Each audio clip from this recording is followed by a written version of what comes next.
welkom bij een nieuwe video voor mijn vlog. Oh, zet jullie even zo neer. Oké. Nou, ik heb buiten een leuke steen gevonden. Maar ja, ik dacht van, ja, de vogels hebben bijna niks te eten in de buurt. Dus ze hebben heel erg moeilijk om te zoeken. Dus, wat ik heb gedaan, is, ik heb dus een steen gevonden. En ik ben erachter gekomen dat ze heel erg houden van pindakaas. Dus ik pak de pindakaas. Je moet hem wel goed wassen, want er zit soms nog een beetje dikke schimmen in. Ik pak dus eerst vragen aan je ouders, want anders kan het heel gevaarlijk zijn. Ik pak dus een mesje. En dat smeer je over de steen heen. En dan dadelijk komt nog het resultaat. En dan ga ik kijken of de vogels het lekker vinden. Trouwens, ijsberen houden hier ook heel erg van, hè? Dus als je in de dierentuin bent en je vraagt aan de medewerker of je mag voeren en je zegt dat je dit op de website hebt gezien dat dit kan voor de ijsberen. Of je kan ook, en hij zegt ja, dan weet je in ieder geval wat ijsberen of vogels zijn. Je kan dit altijd thuis nadoen, maar pak geen kiezelsteen, want dat zikken de vogels door. En dat mag het nooit, hè? Dat weten jullie. Vogels zijn ook gewoon dieren. Oké. Ik ga het niet helemaal ondersmeren. Ik heb per ongeluk hier een beetje aan de onderkant gedaan, maar dan moet natuurlijk nog in het vogel. Ik heb een soort vogelhuisje, maar die is maar half. Dus die kan je, dus dan leg je een plankje daar. Dus daar is een plankje. Daar leg je de eten of drinken op. Ja, wat het dan is. Wat je er ook neerlegt. En dan hoop ik dat ze het al pakken. Oké.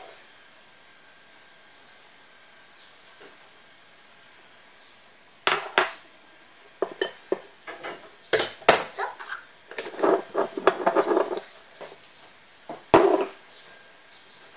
Dan is dit het resultaat van de steen met de pindakaas. Die gaan we nu nog zaadjes pakken.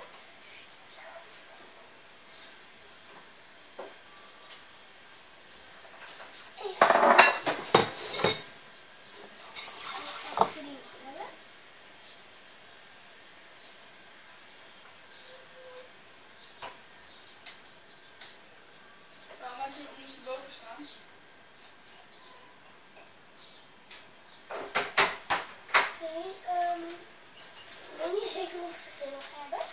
Maar als je er zaadjes overheen snijdt, gaat het even, want het is een beetje, want de zaadjes zijn meer het echte lokvuur. Dus dat weet je niet, maar we moeten wel speciale zaadjes hebben. Anders gaat het niet lukken. Nou, anders gaat het in ieder geval niet echt goed werken. Nog even denken. Oh, nou, ga je weg. Heel snel. Heel gauw. Uit de keuken, je mag de pindakaas niet op. Oké, dan weet ik al wat lekkerder is voor de vogeltjes. En dat vind ik ook heel lekker, denk ik. Ik ga gewoon even een stukje. Ik ga er natuurlijk niet zo een steentje op leggen. Snap je wel? Hoop ik. Maar ik ga hem helemaal fijn knijpen. In een bakje. Zo. Helemaal fijn.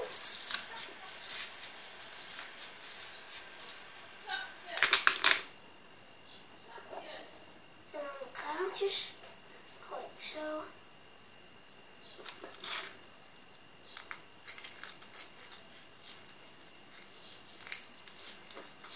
Super leuk om te doen. En lekker voor de vogeltjes. Dus ga je weer plezier halen. En de vogeltjes hebben weer wat lekkers te eten. Trouwens, die met die spray en die blaadjes, die waterspray. En dat die blaadjes bleef plukken. Ik zal het jullie laten zien. Het is 2 of 3 dagen later. En ze hangen er nog steeds. Alleen mijn moeder heeft even een stickertje weggehaald. Omdat het kleur had, gingen de vogeltjes daarop af. Als het heel veel kleur heeft en het lijkt wat eetbaar is, de buitenkant, dat kunnen de vogeltjes eten als het klein is en zo. Dan halen we de grote stukken eruit. Zo. Dit.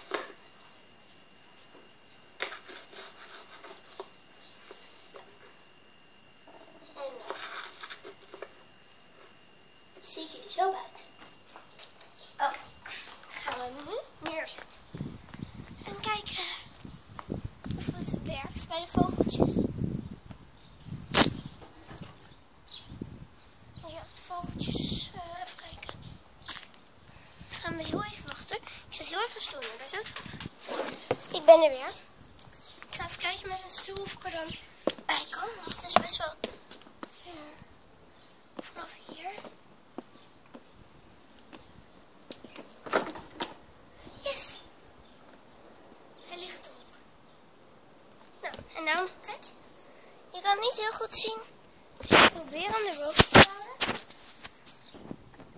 Ik weet niet of jullie het gezien hebben, maar hij ligt er in ieder geval op. Dus ik ben benieuwd of de vogeltjes het lekker kan vinden.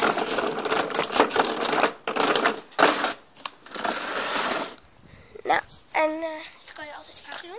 Ik ga er op straat ook een paar plaatsen, zodat... maar dat zien jullie in mijn volgende video. Doei, ik hoop dat jullie het leuk vonden en vraag toestemming aan je ouders of je het wil doen. Maar als je het hebt gedaan, stuur een foto in de reacties.